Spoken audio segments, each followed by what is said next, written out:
mechanism, all the phenomena with Newtonian mechanics, and you'd be set. But that's the reason why you can't do it, is because there's we don't do that. We don't invent a mechanism that isn't there, or make an assumption for a mechanism that isn't there.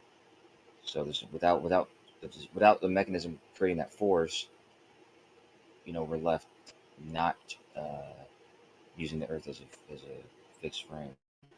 Yeah, but like, and you can see that in the vast majority of everyday use of things that we actually do, like say engineering or experiments. Like, we just treat the Earth as an absolute reference frame. Like, in fact, if we didn't do that, we couldn't even make technology. The vast majority of it, that people's lives are on stake, and like a plane is a perfect example.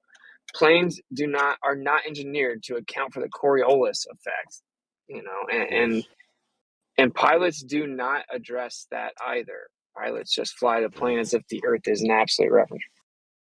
I agree with you with the first part of what you said, that in most cases we don't, think about that. We use it as an absolute frame, but it's not true that if we did that, it would mess things up. If we did that, it would just make things more complicated, uselessly complicated, or pointlessly complicated. But it's true that we don't introduce that because we don't introduce that, so we can use it as a fixed frame. Dude, I'm impressed that you're going down with the ship so much with relativity, right? Like, I don't see why you're doing that. I think that you're smart enough to know that it doesn't work. So I'm kind of confused. I guess I understand that it's kind of a necessity, and that's why Jace defends it too, because it's going to be very hard. I can't even conceptualize of a replacement, so I will give you that, but that doesn't make it true. I mean, but to each their own. It's pretty obvious to me that it has to go bye-bye. Yeah, most things have to go bye-bye. But in lieu of that happening, like you said, there isn't a better explanation. So if asked, what's the explanation for this, I could say, I don't know. Or I could just say what currently is the best explanation for it. So Yeah, but I mean, that's currently the best explanation in your paradigm. But with a stationary Earth, obviously we don't have a problem. It's the orbit of the Earth that complicated everything. Right. So that's pretty simple. yeah, maybe. I mean, that does fix a lot of problems. Yeah, Jeremy has that thing with the fixed, like the absolute frame and all that kind of stuff. And I was thinking about it, and it's true that in my paradigm, there's no absolute frame. But I guess if you thought the Earth was stationary and the floor of the universe or whatever, then yeah, I guess that would be the fixed frame. So it would be ridiculous for somebody to say there was no absolute frame. But Well, again, better yet, it's really the ether, but you can also treat the Earth as an absolute frame. Like, Newton's fundamental tenet was that there was a fixed background of space, right? And then, of course, Einstein, specifically disagrees with this. Yeah. That's what I'm saying. Newton was Like, wrong. yeah, this whole you can use them both thing is, and like, they're the same. We went through this tedious back and forth with Zanuck and Blue and Jesse and Lefland, where it's it's the same as Newton. The calculations are the same. Blah blah blah. Like, they're fundamentally different. Like, Newton's fixed background of space. An object in free fall will fall straight down unless another force acts on it. And then Einstein's no fixed background of space. An object in free fall is actually following a geodesic path without a force acting on it. So they're fundamentally different. Yep, but they give you the same answer if you calculate they don't, them. though. And in most cases, for the things that we work with or whatever.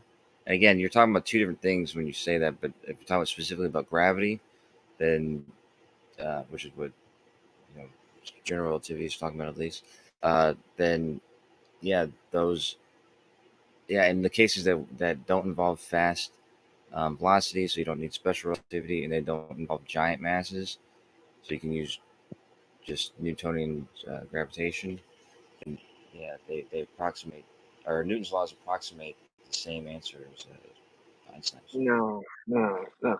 So like a perfect example of this is and first of all, when we're talking about like free fall and geodesic paths, that is gravity, right? Certainly as it pertains to orbit. I know, right now, but I'm talking about the part where you said things, dropping things that go straight down. Well, yeah, but Einstein says it doesn't go straight down. It follows a geodesic path. It goes straight, but technically curved within space-time fabric. But like my point is that they're fundamentally different, and you can prove this. And this is what I ended up having to do to get the ballers to admit it. And then they just got quiet. But like, I'm sure you would obviously agree that they cannot just be the same mathematically either, because one gives a different predicted value for Mercury. Right, at fast So velocity, like right? they're different. Right. Yeah, so they're different. I Yeah. addressed that though. I said in the cases where you're not involving fast velocity, so you don't need to worry about special relativity, and you don't need to worry about giant masses, or you don't they don't involve giant masses, like so something not going super fast near the sun, but everything else in the solar system, you don't have to worry about. Newton's laws approximate the same thing that you would do if you calculated using Einstein's. But yeah, you're The right. point. With fast velocities and giant masses, you do have to. They're starting incorrect. They're different. Yeah. So like it, it's intellectually inept to be like, oh well, the math's the same. We can just use Newtonian for intents and purposes. It works perfectly fine. It doesn't. It doesn't work perfectly fine because we're talking about what is the accurate depiction of reality. You don't get to compartmentalize things. Think about how many theories in science could be considered viable if we just compartmentalized it, right? That's not science. Like, oh, well, it works over here. It doesn't work over here or here or here, but it works here. So we're just going to keep it. It's like I keep on telling them the analogy of like, I have a bunch of stuff on my desk. I make up a theory and I create mathematical equations to describe everything on my desk. And I'm like, yo, look at my new theory. Uh, check it out. And they're like, it's a bunch of math. And they're like, cool. Like, no, look, it's real. Look at the predictions and then look at my desk. It matches. And they're like, oh yeah, this is cool. So let's take it and see if it works out other places. I'm like, yeah, it's a theory of like the whole world, all existence. But then I go take it to the next room and it predicts that there's 100 pennies, and then we only find one penny on that desk. Well, then my theory sucks. If I responded to you and said, and then I went to 100 other rooms and every single prediction of the amount of pennies was wrong in each desk, I'm like, oh, but look at my desk though. You'd be like, what the, it just Yeah. doesn't make any sense. If it was a prediction about pennies, counting pennies, I'd say that would be a wrong law. It wouldn't really be a theory, but it would be the law would be wrong that you just established. Yeah, But yeah. So like, I don't think that's the same thing that we're talking about, though. well, it kind of is. Like I'm just making a crude analogy, but it's like I did this in my school in Glovers, where I'm like, okay, the analogy of whenever in 1933 Fritz Zwicky saw the problem with dark matter, and then later Vera Rubin showed it with the galaxies, the outer edge of the galaxy rotating at the same velocity as the inner portion of the galaxy, seemingly defying Newton's laws of motion, right? Like both of these are dark matter problems, but it's like if the analogy is if I'm like, okay, here's my theory about pennies predicts 100 in this next room, and it predicts all the amount of pennies on every desk and all 100 offices in this building. And then we go to each room, and it's wrong in all of them. And then I'm like, oh, see that we go to the first one and it predicts 100 pennies, but there's only one, and then I'm like, oh, yeah, but actually there's 99 invisible pennies there. So actually my theory's right. You'd be like, Yeah, but you're insane. I would think that your law was poorly done, and all that kind of stuff. Yes, that's true. But I don't think that analogy is fair. I think if you base your prediction off your desk, and it's shown to be good, then if it want to make a closer analogy, I'd say that all the desks in the other classrooms in the pennies or whatever, that was also true, shown to be true. And it was only when you looked at the number of pennies on desks on a giant scale, like the entire country, or even the towns and then country, you saw that it didn't scale up the same way, and there was something missing.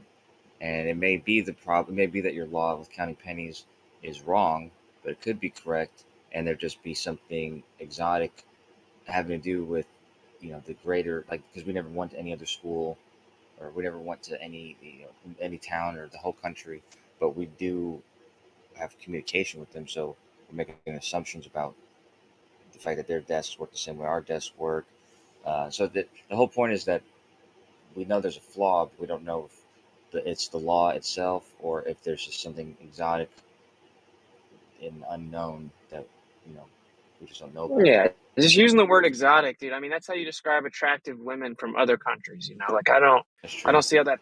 Yeah, that doesn't fix anything. Dude. Like if I say that my theory not only applies to my desk and how many pennies are in the drawer, but it applies to how many pennies are in every desk's drawer in the entire world, and then I look at all of them in the world, and add it all up, and I'm off by a total of 84% everywhere.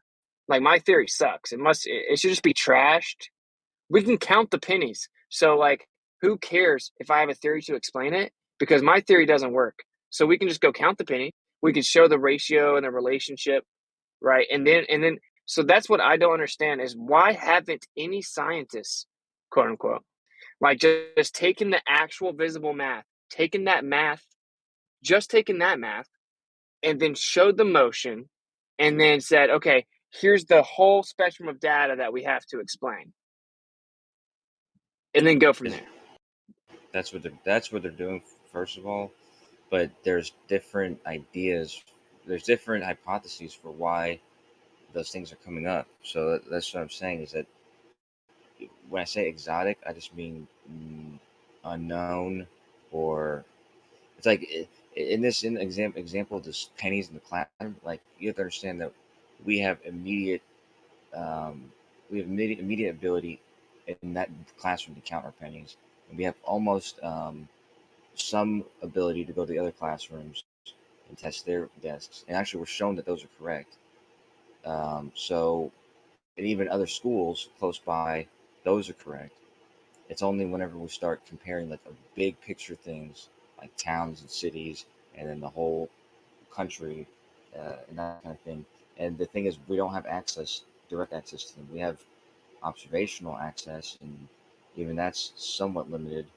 Uh, so it's like I know people act like we know everything and stuff like that, but we really are learning things all the time, when it comes to Okay. places far Hey, away, Coach. like other Coach, galaxies. so you mind if I interject a thought on this? Because I'm enjoying listening to y'all. I think one of the problems is you can't math reality because there are unknowns out there. But we've been sold that everything is material in nature, everything, and we've been told that there are equations, pretty good equations for everything. But almost like you can't quantify how much you love your mom or your best friend. Like you have love for people in your life. You can't quantify that. It may change day to day. You can't really get a locked on formula for how much love you have in your heart for others. And creation as a whole, I say creation from the Most High, from God, is not what we were all sold as all material, all revolving, all something you can go and touch and land on. And that's the dichotomy. That's the problem is we aren't just throwing out where it doesn't work here or there. We need to like scrap it and get real. Like it's 2023. We live in a spiritual world, not necessarily down here on earth, but as you leave the earth and go up or go down, you eventually leave the material and enter the spiritual. And that's where the whole rub is. It's like the whole problem. No one wants to say, Oh yeah, there is spiritual stuff out there. Oh yeah, we were created because the whole design is designed off of we're an accident that happened after a big bang, and here's all the math that proves it. But the sphere Earth is only found in the math. It's not found when you explore this realm. I do agree though that that's a possible part of that. That's possibly the problem. It could be related to something. That's what I mean by I know I said exotic or whatever, but Hmm. it just something unknown that we just don't yet understand or have access to. That there could be something like that that's not. It's not a part of the physical world that we currently understand. Like there could be some Yeah, other exotic doesn't aspect. mean unknown, bro. Exotic means Yeah, from a foreign country, man. That's how we describe like beautiful Cuban women, like or Puerto Rican women. Like, I don't know why you guys use the word exotic. I know that it mainstream doesn't only people, but apply to women. it means from a No, foreign country. That's what it means. So whatever. Foreign, But yeah. I mean, I'm that's What? the other word I would have used was foreign. okay, but this isn't from a foreign country. This is all around us everywhere. What I'm saying is what he also just said. It's very simple, right? This is the actual meta here, right? Obviously, what the effects attributed to quote unquote gravity are obviously not just based on visible mass, right? Visible matter. Like, obviously, what people are calling gravity, right, can be caused by something other than visible matter. Therefore, logically, the deduction is that visible matter alone is not what causes what we call gravity. Like That's mass the energy. logical takeaway, right? I mean, I thought that was already the case. That mass energy is what distorts space-time and gives us the effect of gravity, as we currently know it. And dark matter doesn't, uh, on its face, do away with that. That's a possible. It's a possibility that that's the solution to dark matter, but it's also possible that it's just something else out there that we're not familiar with. I don't know what you want to use, but it's an unknown thing that we don't have any access to yet or understand yet. And our theory of relativity is intact. It's just it's being there's something else influencing it that we Could just don't yet that's understand. could that something else be the ether? You think?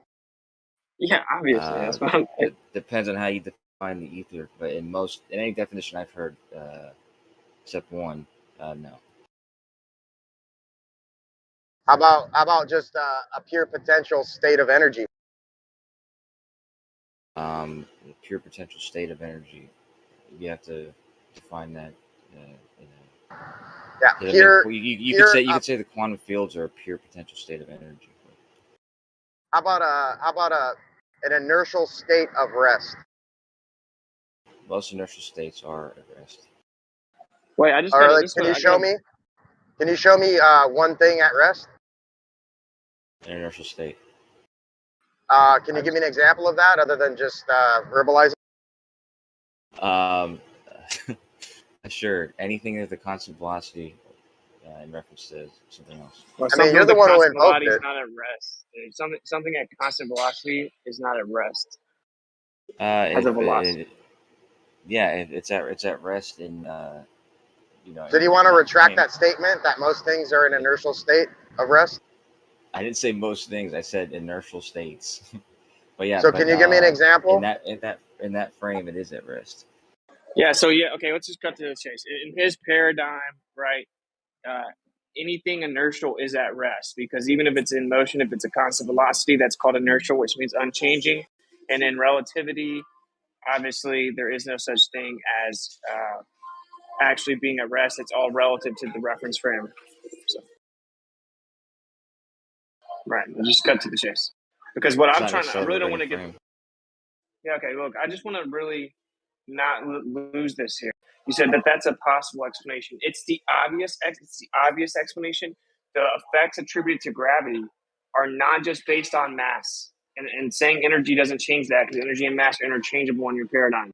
So, like, it isn't just based on mass because we see huge effects of gravity that has nothing to do with mass, which means logically speaking, it's possible that what we call gravity has nothing to do with mass. other than that could be a byproduct of whatever the actual original cause is. That's what I'm understanding.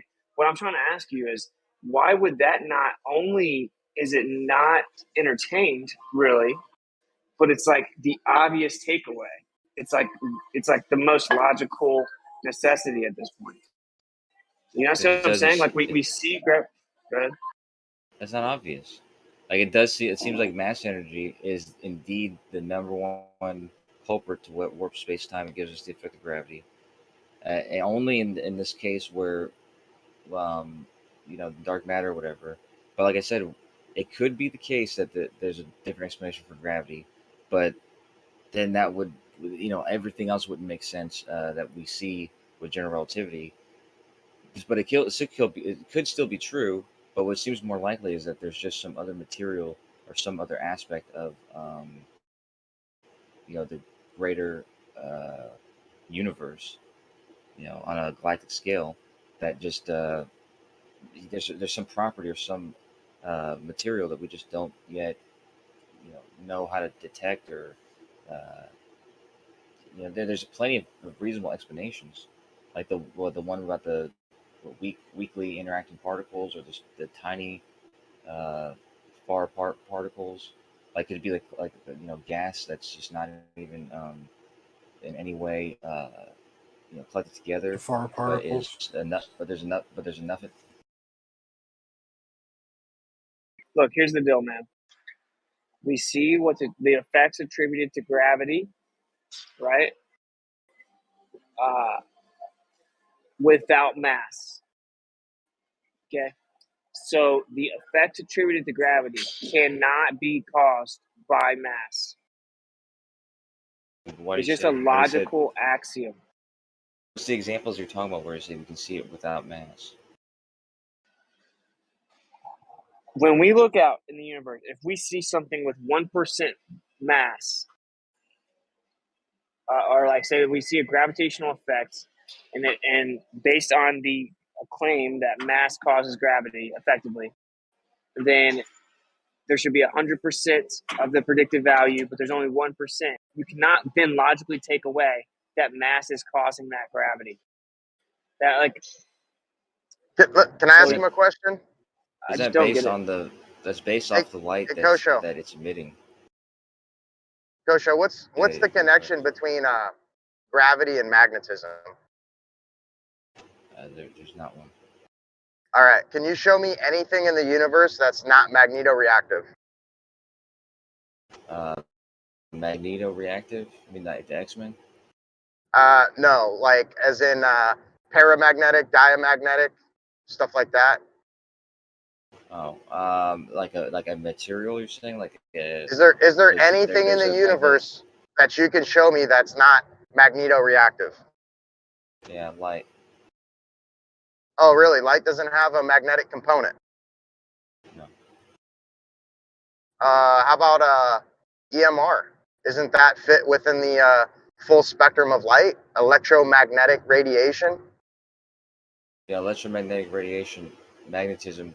You can say magnetism is a effect of that, but that is not the same thing as light. That's another It has a electromagnetic magnetic effect. component, right? Magnets? Yeah. No, no.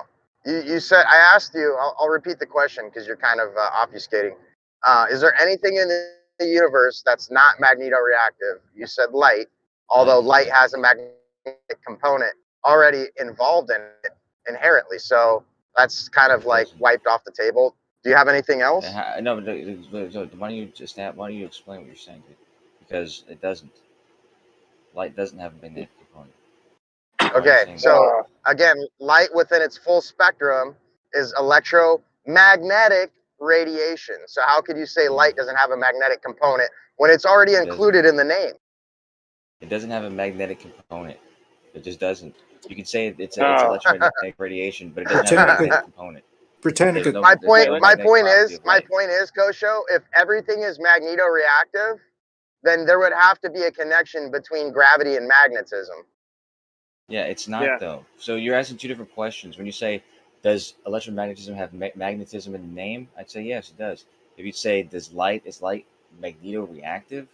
I'd say no, not in any way. So I don't know. Okay. I This don't. is let's just for the room to understand whether like talking past each other. Like in his paradigm and Coach's paradigm, the photon has no electric properties and it's not uh, nor magnetic properties. So it has no charge or magnetic properties. And they claim that, of course, the photon can only be found swimming within electromagnetic radiation, but that's actually not what light is. That's an effect of little photons flying through the world, and it just basically drags electromagnetic radiation with it. And so that the light is actually the photon, and that the photon does not have charge or magnetic properties, but you'll just never be able to find this light without electromagnetic radiation. Well said. I wouldn't. Well, no, but I wouldn't have said that. I wouldn't say that it drags it with it. I would say that it is the energy that it's the way in which the electromagnetic reactions, like the electric field or the magnetic field or the electron field, it's the way that it interacts with uh, anything else with charge through a photon. So a photon's like the mediator of the different fields interacting, but it itself doesn't have like a magnetic. The photon is actually just an event. It's a process of intersection. It's where the oscillating electric field and oscillating magnetic field intersect. Intersecting is an event. It's a process. It's not some physical corporeal entity. So Well, I yeah, said but that's interaction. Yeah. okay. But do you see that you have to concede that Dyslow's point clearly could have uh, value, That veracity. there's that light has a magneto-reactive or is magneto-reactive. I That would say light is no. intrinsically magneto-reactive. No, I would say no. The answer is no to that. But I would say that in order to have a magnetic effect or any sort of um, any sort of interaction between the electron field in itself or this electric charge, then yeah, photons are involved. But that's not to say the other way around that in order that photons have a magnetic property. Does that make sense? So that's which was the question. Don't they admit that light bends because of the gravitational, Because I don't space know, time black bending, holes or whatever? Yeah, space time. Don't yeah, they say that? yeah, but it's not because Yeah, it's Yeah, but it not. they doesn't do. even match it doesn't even match the predictions though. No, but Yeah, like 1919 didn't actually match the prediction, Arthur Eddington experiment. And obviously, you could have like a plasma or fluid-like medium with electromagnetic properties inside that medium, and that light would be perceived to bend through that. So we can actually test and prove that on the Earth, but of course, we can't test and prove anything to do with gravity bending light. yeah, and you can test that. And no, I would say that it's not. Gravity doesn't affect light directly. It warps space time, and anything moving through space time is affected by it. Hey, But guys, so do you see what they've done? They just hijacked the ether. Do you see? Like, obviously, they just Oh hijacked the yeah. ether, and yeah. Oh yeah, they Well, hijacked the ether and they're ad hocing in time and space as things that can be manipulated, even though space is not a thing whatsoever. It's quite the opposite. It's the lack of a thing. It's a privation, and time is just a concept and ultimately doesn't exist. And they're taking these two fallacious ideas and merging them together to create some sort of a pseudo thing Yeah, this is that where can they say space somehow is, bend light.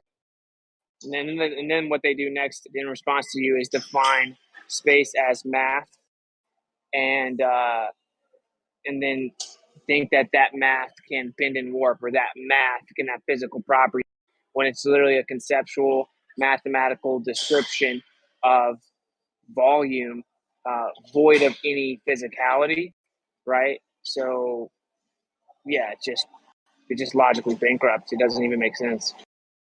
well, Not at all.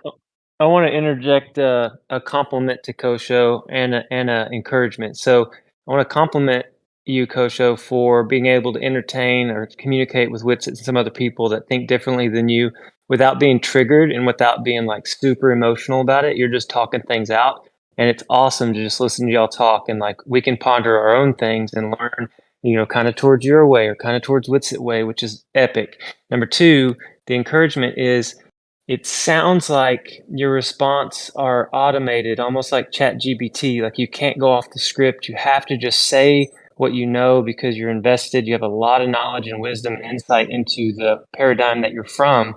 But try to set your stuff aside sometimes, which you do. I do say you do it.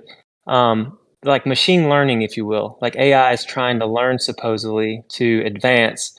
And I think you have the capacity to learn what Wits is even talking about, because I think it's more reality than what we were taught.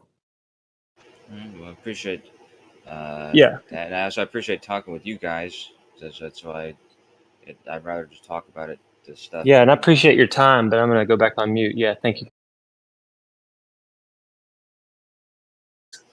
But when you said the second thing you said, guys, that's why I'd rather just talk about it. This stuff. Yeah, and I appreciate your time, but I'm going to go back on mute. Yeah.